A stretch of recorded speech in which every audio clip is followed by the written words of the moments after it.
Bismillahirrahmanirrahim. Assalamualaikum warahmatullahi wabarakatuh.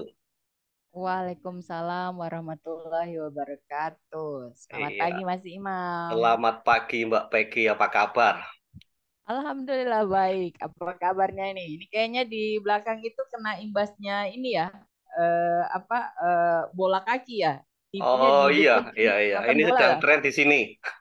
Wah, mantap. Iya, haruslah kita ikutan kalau nggak nonton bola itu ketinggalan zaman di kantor sama teman-teman. Orang semua cerita bola, kita cuma pelongo-pelongo gitu kan. Jadi harus update. Oh, oke. Sama Oh, aja berarti di Indo ya. iya.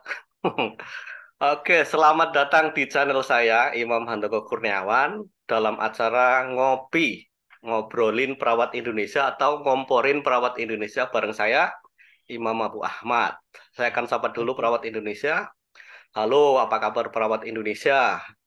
Salam sehat, semoga teman-teman perawat di Indonesia, di mana saja berada, selalu dalam keadaan sehat walafiat dan penuh semangat. Amin. Ya, bagi yang Amin. pertama Amin. kali mendengar podcast ini, kenalkan saya Imam Abu Ahmad, tinggal di Abu Dhabi, Uni Emirat Arab, pegiat sosial media yang mempromosikan perawat Indonesia go internasional. Kalau istilahnya Mbak Becky itu perawat Indonesia mendunia. Mendunia.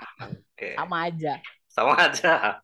Oke, obrolan kali ini kita akan bahas tentang data flow. Iya, sudah hadir secara virtual di ruang Zoom bersama saya, Mbak Becky Tesdiana. Beliau seorang yang sudah malang melintang di dunia keperawatan. Beliau pernah punya pengalaman bekerja di luar negeri, di Kuwait beberapa tahun yang lalu. Dan sekarang beliau aktif menjadi agen perekrutan tenaga perawat Indonesia ke Middle East, aktif dan Eropa. berpengalaman. Pokoknya mempersiapkan proses keberangkatan perawat mulai dari persiapan dokumen sampai eh, ke tempat tujuan. Nah, beliau hari ini akan sharing dengan kita semua tentang bagaimana mengurus data flow. Kenapa sih hari ini kita ngurus data flow? Ya, ada beberapa perawat Indonesia yang sudah sampai di negara tujuan gitu ya. Pulang kembali ke Indonesia itu dengan beberapa alasan. Salah satunya itu tentang data flow yang negatif. Ya, ada juga yang karena bahasa Inggrisnya kurang lancar, ada dokumen yang kurang. Tapi kali ini kita akan fokus tentang data flow. Oke, sekali lagi tujuan dari sesi ini adalah untuk mengedukasi perawat Indonesia yang mau bekerja di luar negeri agar bisa mengurus data flow secara mandiri. Dan juga sebagai referensi untuk mungkin agen pengiriman tenaga perawat Indonesia ke luar negeri, bagaimana mengurus data flow dengan benar. Kembali lagi ke Mbak Becky. Apa kabar Mbak Becky? Udah Baik, Mas. Mas, ini bangun, kalau udah mau sehat. cerita, Mas, kalau mau cerita data flow, kita mau berapa hari nih, Mas? Iya, kita singkat-singkat aja. Insya Allah. Ya. Oke, siap. Siap. Sebelumnya silakan Mbak Becky perkenalkan diri dulu yang lebih lengkap. Oke. Selamat pagi, perawat Indonesia. Ya, terima kasih sebelumnya sama Mas Imam. Ini orang, aduh, ini orang hebat lah.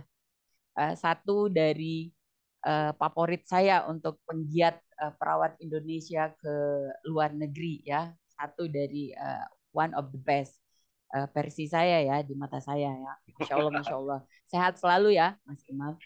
Amin, Jadi Alhamdulillah. sejauh ini saya sama Mas Imam sepertinya sama ya, sama maksudnya visinya itu sama, tujuannya sama. Kita mau perawat Indonesia itu lebih dikenal di internasional ya. Kenapa kita bisa sampai begini jadi penggiat, motivator, jadi trainer istilahnya? Karena kita sudah merasakan bagaimana bekerja di luar negeri itu. Terus kita juga sudah merasakan apa nilai yang kita value dari kita itu kalau kita ke luar negeri.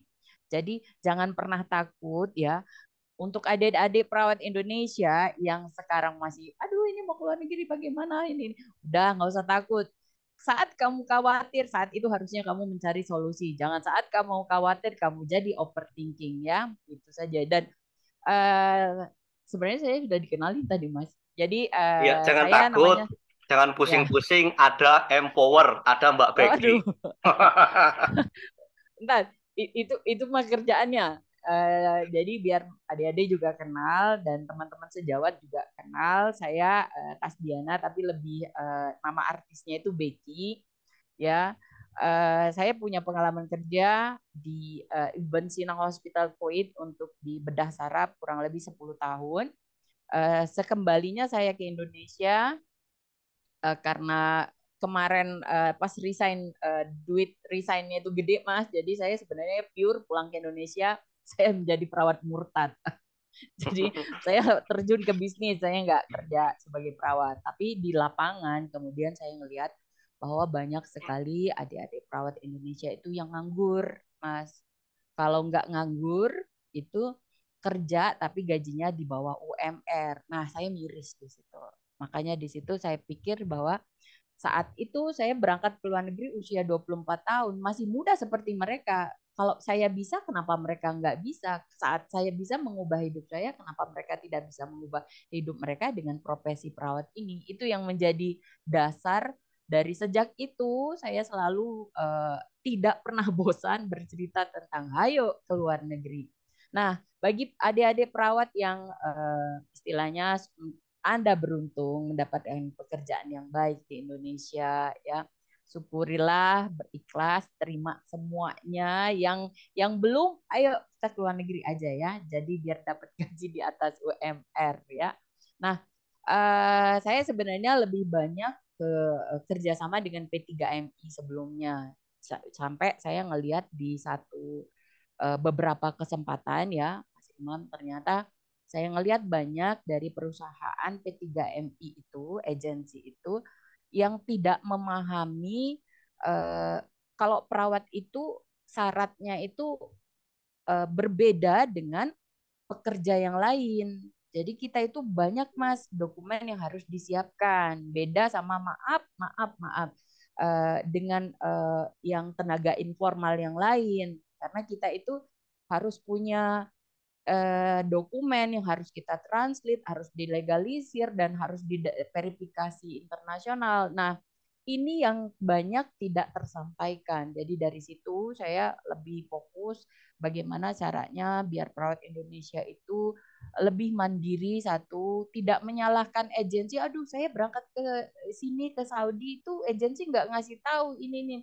Ya gimana mereka mau ngasih tahu kalau mereka sendiri tidak paham sebenarnya apa sih data flow itu gitu loh Mas. Jadi makanya saya sampai sekarang itu kerjaannya nggak bosan-bosan cerita itu aja ya. Sama aja kayaknya Mas Imam juga sama kan, nggak bosan-bosan sampai dibuka ngopi ini kan gara-gara itu kan, ngobrolin perawat Indonesia atau ngomporin perawat Indonesia. Kalau saya nggak Mas, saya ngeracunin perawat Indonesia. Oke, Lebih masuk, sadis. masuk, cocok. Kita sejiwa. Ya siap Mas. Kita kirim nih perawat Indonesia ke luar negeri. Ayo kita get your value abroad. Jika kamu tidak dihargai di Indonesia, kenapa kamu harus menyerahkan hidupmu dengan tempat yang kamu merasa tidak dihargai? Itu aja. Berpikirnya itu lebih ke apa ya? Nilai. Kita itu bernilai, apalagi dengan profesi kita. Bener nggak Mas? Betul, betul. Oke. Terima kasih Mbak Becky atas perkenalannya ya. Bagi teman-teman yang ya memang serius mau ke luar negeri, bisa konsultasi ke beliau. Nanti kita tulis kontaknya di bawah di description itu. Ada akun TikTok, YouTube, Facebook, semuanya ada nanti insya Allah. Iya. Untuk Artis teman-teman TikTok. bisa belajar. Sebetulnya perawat Indonesia itu atau perawat yang lainnya itu kalau mau ke luar negeri itu bisa secara mandiri gitu ya. Kalau memang Betul, mau betul Mas. belajar tidak perlu ada agen-agen. Tapi karena memang Indonesia masih belum banyak perawat yang ke luar negeri dan yang suka sharing-sharing tentang ilmu pengalamannya, jadi masih pada bingung. Nah, untuk kali ini kita akan fokus tentang data flow. Mbak Becky, apa sih data flow? Kenapa sih harus data flow kayak gitu? Mungkin bisa diterangkan? Kita runut dari bawah dulu ya, Mas. Jangan langsung ke data flow-nya. Oke, ya. siap, silakan. Oke. Jadi untuk perawat itu ada dua jenis lisensi, ada dua jenis license ya, Mas. Local license sama international license. Kalau local license Indonesia punya, kita punya STR, itu local license atau home license istilahnya itu sama. Nah, kalau ke luar negeri itu ada banyak negara mereka tidak pakai local license, Mas. Mereka pakainya international license. Nah, kalau local license seperti Indonesia, untuk apa istilahnya, untuk mendapatkan STR, kita harus memverifikasi dokumen kita.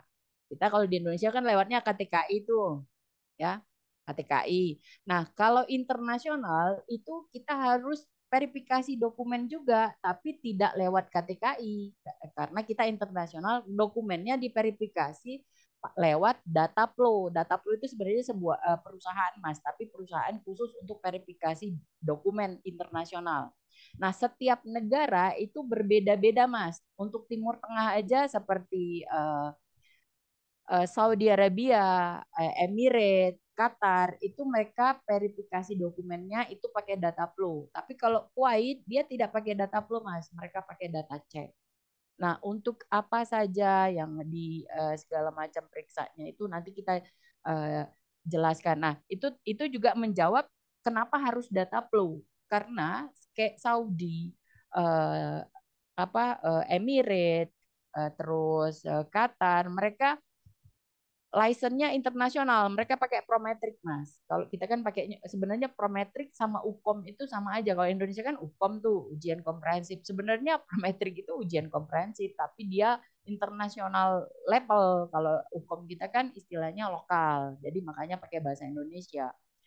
Itu. Kalau Prometric kita jelasinnya di lain hari aja, Mas. Kita bahas data flow aja dulu. Karena saya bilang tadi kalau data flow ini udah kemana-mana, itu makanya saya bilang tadi butuh berapa hari, Mas. Itu, Oke. itu kurang lebih. Jadi data flow itu adalah verifikasi dokumen untuk tingkat internasional dan semuanya dalam bahasa Inggris di apply online. Pertanyaan selanjutnya, dokumen apa saja yang akan diverifikasi atau dokumen apa saja yang diperlukan untuk bekerja di luar negeri itu, Mbak? Ada empat, ya, ada empat. Satu, paspor, ya. Paspor. Jadi harus paspor, Mas. Data flow itu harus ada paspor. Oh Tanpa iya, paspor kita nggak bisa, oke oke ya. ya. Karena kan kalau lokal kan kita butuh KTP, Mas. Kan KTP cuma berlaku di Indonesia, KTP Mhm, kita itu. Oke, nah kalau internasional, KTP internasional itu kan paspor, Mas. betul. Jadi pertama paspor, ya. Nah, untuk paspor, ini saya jelaskan langsung satu-satu aja, Mas ya. Ya ya, Kalau biar jelas. Ah. verifikasi itu, ya, ya. Kita cerita soal paspor dulu. Jadi kalau kita punya satu nama, kan ada Indonesia itu kan kadang ada satu suku kata aja. Seperti saya, nama saya cuma satu, Asdiana. Nah, pastinya kalau kita mau ke internasional itu akan ada endorse. Namanya itu di endorse, Mas. Maksudnya nama kita akan didaftarkan ditambahin, Mas. Nah, bukan biasanya, itu yang akan ditambahin adalah nama bapak dan nama kakek. Jadi kayak saya jadinya nama di paspor saya Tasdiana Abdul Wahab Yusuf. Bapak Wahab, kakek Yusuf.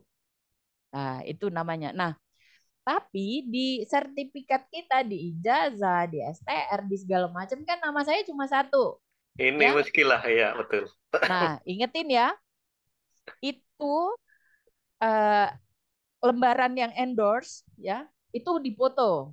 Satu. Terus nanti ada lembaran khusus, Mas. Lembar pernyataan dari data flow itu bahwa uh, due to the regulation from immigration atau karena aturan internasional bahwa harus punya dua nama atau tiga nama, makanya saya namanya berbeda antara sertifikat sama paspor. Oke ya, Mas? Betul, Itu oke untuk oke ya. paspor, ya. Itu untuk paspor. Nah, terus paspor juga atau gini, Mas, saya detailkan aja kalau untuk paspor nanti saya share screen aja biar paham ya. Tapi nanti saya kasih gambaran dulu deh. Nah, Mhm. kalau untuk paspor itu juga itu kan ada given name, ada surname, dan ya kayak gitu Ya. ya. Ada family name. Itu harus take care ya. Nanti jangan sampai salah tulis ya. Jadi given name itu nama pertama, terus nama selanjutnya adalah nama keluarga. Jadi ada yang seperti hari ini saya apply data flow itu namanya ada 4, Mas. Itu baru namanya doang, belum nama keluarganya. Jadi Tio yang dipakai tuh cuma nama nama yang suku kata pertamanya aja. Itu kalau untuk paspor. Nah, kemudian verifikasi selanjutnya adalah health license, ya, STR. Jadi catat baik-baik ya, adik-adik perawatnya. Kalau kalian dibilang, oh kamu mau keluar negeri, ya mau ke Timur Tengah. Terus kalian ngotot, saya belum punya STR. Oh kamu bisa keluar negeri tanpa STR. Kamu kena bodohin tuh namanya. Karena data flow itu harus ada STR. Wajib hukumnya STR. Karena di data flow itu health license itu nomor satu, Mas. Setelah paspor. Iya. Ya, jadi health license itu STR kita itu harus di-apply. Nah, di STR itu nanti dia minta kita isi nomor registrasi STR kita, kapan itu expire, kapan itu dirilis, nama kita di situ. Nah, itu catat baik-baik. Salah beda satu huruf aja dengan yang paspor dengan yang sertifikat yang lain itu akan bermasalah ya. Jadi bagi kalian yang mau keluar negeri cek banget itu nama kalian itu harus sama banget ya. Itu kalau satu huruf aja salah itu karena dia apply-nya itu online dan mereka itu auto verifikasi, Mas. Jadi paspor itu main detik itu udah kita nggak perlu isi formnya dan itu paspor itu harus bentuknya JPEG.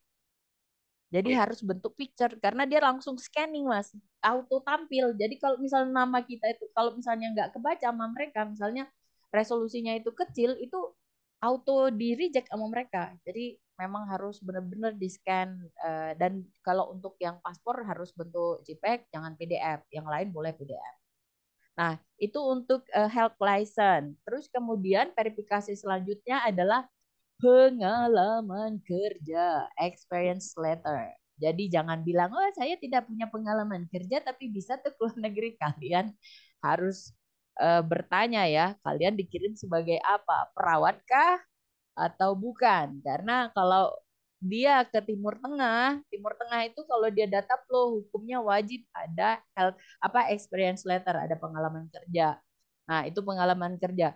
Nah, untuk pengalaman kerja saat kita apply kadang-kadang ada yang paling enak itu pas misalnya kita ngedaftar terus sudah ada senior kita sebelumnya, Mas, satu rumah sakit. Nah, itu tinggal kita masukin aja, Mas. Nah, yang susah itu yang agak lama verifikasinya yang misalnya kayak pagi ini saya memasukkan satu nama puskesmas dari Indonesia Timur. Nah, itu nggak ada, Mas. Nggak ada.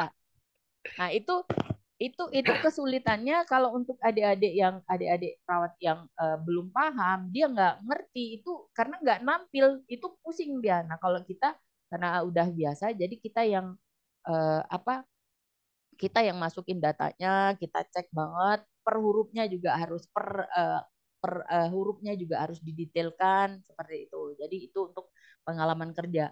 Dan pengalaman kerja ini pastikan ya kalau kalian buat pengalaman kerja, mau sebenarnya kalau misalnya ditanya Bu Beki, kalau pengalaman kerja boleh nggak yang bukan rumah sakit? Boleh, boleh, boleh. Mau praktek dokter pun boleh, mau bidan praktek pun boleh, mau praktek perawat mandiri pun boleh. Tapi harus ada kop suratnya, Mas. Jadi Iya. di kop surat itu tertulis nama, misalnya dia bidan praktek apa, perawat mandiri apa namanya. Terus ada alamatnya, ada kontak personnya, ada emailnya, ya Betul. itu yang harus tapi kadang ya di daerah, Mas, puskesmas itu kadang-kadang ya puskesmas atau bidan praktek itu mereka nggak terlalu memusingkan masalah itu. Nah, itu akan bermasalah. Jadi nanti kalau misalnya, nah yang baru-baru ini tahu nggak, Mas, yang agak ribet itu apa? Relawan. Hmm. Pengalaman kerja relawan Wisma Atlet, Mas. Iya, iya. Karena di situ tertulisnya itu kan angkatan darat ya, terus lagi Wisma Atlet itu kontak personnya nggak ada di kop suratnya itu nggak ada, itu apa belong to Kemenkes atau belong to angkatan darat. Nah itu yang ini, jadi kemarin itu kita sempat nanya-nanya juga itu untuk yang Wisma Atlet ya, akhirnya ngapain, kita minta kontak person siapapun di situ, kita jadi kita itu double double, itu lama loh untuk yang relawan itu kemarin. Jadi kop suratnya ya adik-adik, kalau misalnya toh kalian mau apply sendiri oke, okay, tapi kalian kalau misalnya minta bantuan juga oke, okay, tapi itu kalau di atasnya tidak ada kop surat, nggak ada data pengalaman kerja di mana, kamu akan bermasalah ya, bisa-bisa yang dibilang sama Pak Imam tadi di awal negatif ya. Oke, okay? Nah kemudian baru yang terakhir itu ijazah. Nah, ijazah itu boleh disertakan dengan transkrip, tapi boleh ijazah aja. Oke, masukin ijazah, nama kalian sesuai dengan ijazah, kapan lulusnya, terus nama kampusnya. Nah, ini kalau nama kampus kan Indonesia itu banyak, Mas, kampus keperawatan. Ya, misalnya nih eh, ada karya Husada. Pokoknya kalau tulisan Husada itu nampilnya banyak banget, itu harus teliti Mas, karena saya punya ada pengalaman satu perawat nelpon, Bu Beki, saya itu di apply data flow oleh satu kayak gitu, di apply-kan sama seseorang lah kayak gitu, tapi kok saya verifikasinya sudah sebulan lebih kok belum ada ya ke kampus saya. Nah saya tanya, minta dia kasih email, kamu cek sama kamu, nggak dikasih tuh sama orang itu. Ya udah, bilang sama dia minta screenshotnya aja. Screenshot apa Mbak Becky? Screenshot di hasil akhir nanti, ini udah diminta lah, dengan berat hati dikasih juga, sampai di situ baru ini, Mas itu tolong ya, yang sama perawat ini kan, tolong itu nama kampusmu itu, kamu itu kuliahnya di mana, di Jawa Barat, nah itu Sumatera Barat, aku bilang kayaknya ngantuk tuh yang lagi apply. Ya, jadi itu Mas, mungkin ada nama kampus yang agak mirip-mirip, terus nampilnya Jawa Barat, Sumatera Barat, yang nggak mau lah. Untung itu belum diverifikasi Mas. Kalau sudah diverifikasi pasti dia coret, pasti negatif, karena kampusnya pasti nggak mau ngakuin. Ya, itu Mas. Jadi empat ini ya Mas, paspor, terus STR, pengalaman kerja, sama ijazah. Ini yang akan diverifikasi. Nah, di luar itu jangan, ini kebanyakan careless ya. Adik-adik perawat itu careless. Ini pagi-pagi ini sebelum sebelum sama Mas Imam, ini ada yang dari, dia masih di Saudi. Dia masih di Saudi, dia mau balik Mm. ke Indonesia, dia tanya tentang over loker ke negara lain ya. Dia mau ngincernya sih Emirates atau Qatar. Saya bilang, data flow kamu aktif nggak? Dia bilang data flow saya aktif. Emailnya apa? Dia bilang yang buat rumah sakit, Bu. Saya nggak tahu emailnya apa. Ya udah, itu artinya kita harus buat data flow baru. Jadi ya catat baik-baik, email itu harus benar-benar diingat ya, harus diingetin. Jadi di data flow itu ada yang namanya data flow number, ada juga namanya client reference number, ada juga eh, email. Nah, yang paling penting itu emailnya sebenarnya, Mas. Emailnya yang paling penting. Karena kalau email itu, terus kalau ada email dari data flow jangan pernah dihapus, karena itu akan jadi long time, jadi lifetime. Nah, itu agak agak memusingkan sebenarnya. Dan Indonesia, perawat Indonesia, 50% permasalahan mereka dengan data flow adalah mereka tidak tahu emailnya apa. Ya, itu Oke, satu data sangat flow itu menarik Mas dan detail sekali nih. mahal Mas.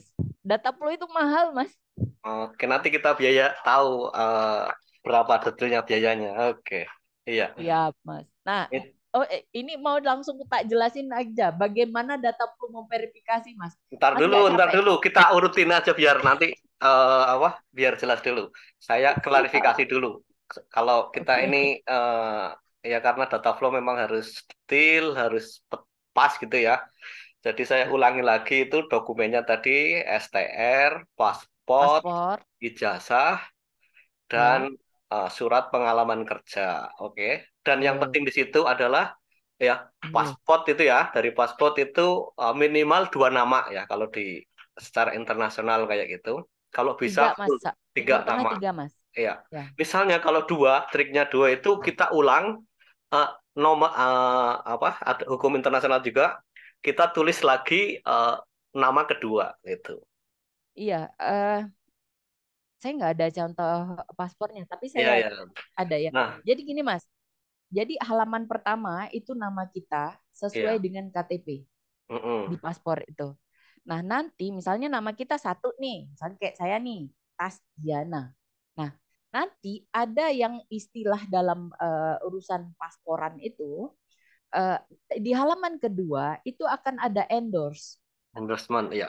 Ya, di dalamnya di situ tertulis nama kedua dan ketiga saya, Tasdiana di bawah Abdul Wahab Yusuf.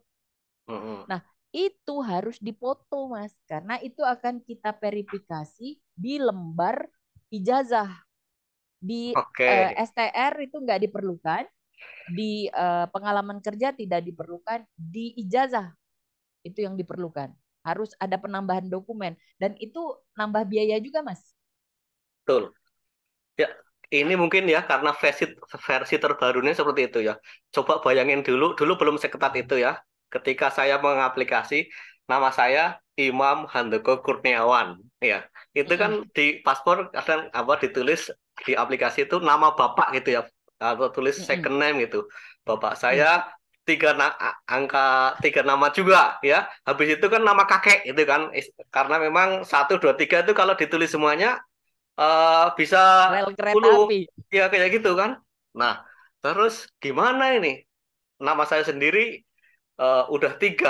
Terus kalau saya tulis nama saya Imam, terus nama kedua Handoko, nanti di orang persepsi di sini Handoko itu bapak saya. Padahal bapak saya lain lagi namanya. Kemudian Lain yang nama lagi. saya Kurniawan itu kakek saya kayak gitu kan. Oh, Iya, gimana ini? Nah, itu kayak gitu. karuman. Terus kadang-kadang ada form yang saya tulis nama kedua ya Handoko father name itu kan atau Mm-mm. second name kayak gitu Kak. Kemudian ada surname kayak gitu. Nah, pengalaman dari itu Betul. anak-anak saya sudah saya kasih nama apa 3 aja yang bisa applicable di Indonesia, bisa applicable secara internasional. Sana. Iya, Iya. contohnya ya Ahmad Imam Abdurrahman. Jadi namanya Ahmad. Kalau di Indonesia nama lengkapnya siapa? Ahmad Imam Abdurrahman. Kalau mau ke luar negeri namanya siapa? Ahmad. Bapaknya Muhammad. siapa? Imam. Kakeknya Imam siapa? Abdurrahman. Cocok kan Abdurrahman. kayak gitu. Nah itu trik ya. Kalau mau pengen nanti Punya anak mau sampai keluar negeri. iya di Saudi atau gimana itu cari kasih nama itu seperti itu. Oke, itu yang dari paspor. Kemudian yang penting Ya, lagi saya highlight aja ya, karena ini ya. banyak kejadian. Yang kedua tentang pengalaman kerja. Nah, pengalaman kerja itu seperti tadi disebutkan di puskesmas, nggak kepikiran. Mereka juga mungkin nggak punya email. Betul. Nggak punya email, nggak Emailnya punya nggak kontak. aktif. Nah, ya kenapa nggak ada kontak number? Nah, ini penting sekali. Kenapa? Karena data flow, perusahaan data flow itu akan memverifikasi melalui email atau melalui telepon langsung. Jadi kalau emailnya nggak ada, Nah, nggak itu yang jelas, akan saya jelaskan iya. bagaimana sih prosesnya. Iya, Nah, nanti kita ya kan ya tadi kita. cerita Itu apply seperti dulu. itu. Ya, Oke, oke. Jadi seperti itu yang saya highlight ya penting. Oke, kita lanjutin aja biar nanti Mbak Becky yang menjelaskan lebih oke. detail yang lebih tahu. Oke, tadi Ya. setelah dokumen yang penting, kemudian ya bagaimana itu sih prosesnya? Proses verifikasinya seperti apa, Mbak? Nah, proses Silakan. verifikasi itu Iya, kan dia itu saat kita apply data flow itu Mas, itu ada dua cara. Ada regular service, itu biasanya 35 hari, 1 bulan lebih. Ada yang express Mas, itu 14 hari. Ya, bayarannya yang berbeda ya Mas. Selain iya. waktu, ya 14 hari itu lebih mahal ketimbang dengan yang 35 hari.